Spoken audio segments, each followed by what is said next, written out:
आपल्या पिकावर एक कृषी रसायन वापरणार आहे. त्याला स्वतःच्या आरोग्याची आणि कुटुंबाच्या सुरक्षिततेची चिंता वाटत आहे. हातांना खाज येत असल्याचे जाणवत असताना कीटकनाशकाकडे पाहत आहे, तेवढ्यात सुरेश त्याच्या मदतीसाठी येतो. रमेश, तू ठीक आहेस ना? नाही सुरेश, मी ठीक नाही आहे. या कीटकनाशकाला हात लावल्यानंतर माझ्या हातांना खाज येऊ लागली आहे. मला वाटतं हे या रसायनामुळे झाले असावे.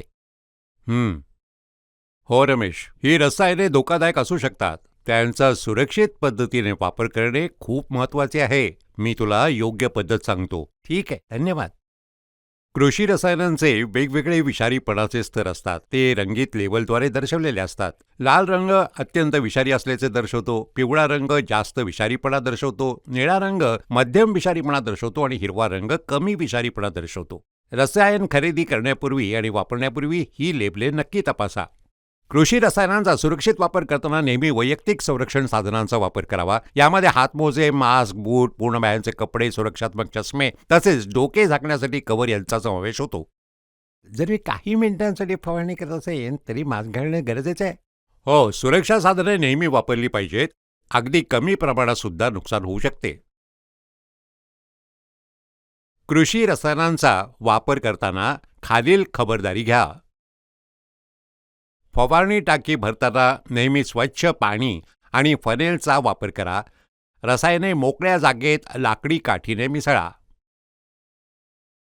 डब्यावर दिलेल्या शिफारस केलेल्या मात्रेचे पालन करा.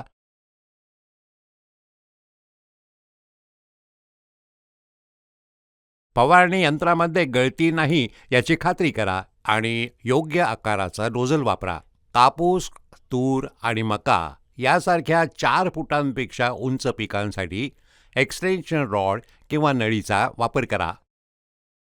मी या सर्व गोष्टी लक्षात ठेवेन. आणखीन काही? नेहमी ताजे द्रावण तयार करा. 24 तासांनंतर उरलेले द्रावण वापरू नका. अतिरिक्त द्रावण ओसाड आणि वेगळ्या ठिकाणी सुरक्षितरित्या नष्ट करा.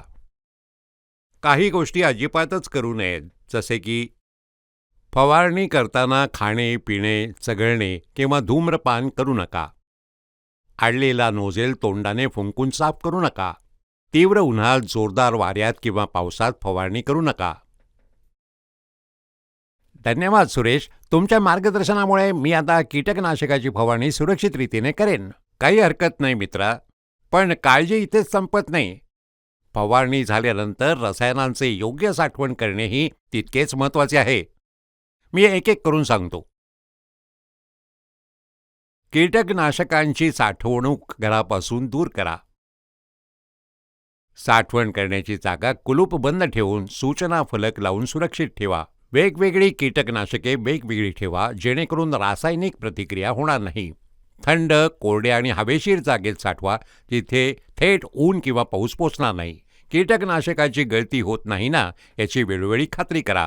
आणि आता त्या गोष्टी ज्या करू नयेत. कीटकनाशके मूळ डब्यातून काढून दुसऱ्या नाव नसलेल्या डब्यात ओतू नका. अन्नपदार्थ किंवा पाण्याच्या स्रोताजवळ साठवू नका.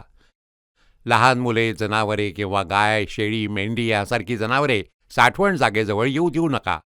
आणि शेवटची एक महत्त्वाची गोष्ट, फवारणी पूर्ण झाल्यानंतर फवारणी यंत्र आणि बादल्या साबण किंवा डिटर्जंटसह स्वच्छ पाण्याने धुवा. जेवण करण्यापूर्वी हात आणि चेहरा साबण व पाण्याने नीट धुवा. फवारणीनंतर तात्काळ शेतात जनावरे किंवा मजुरांना प्रवेश देऊ नका. धन्यवाद. तुमच्यामुळे आता मला कृषी रसायनांचा सुरक्षित वापर कसा करायचा हे समजले आहे. पण जर मी या रसायनांच्या संपर्कात आलो तर ते मला कसे कळेल? संपर्काचा संशय आल्यास खालील लक्षणांकडे लक्ष द्या.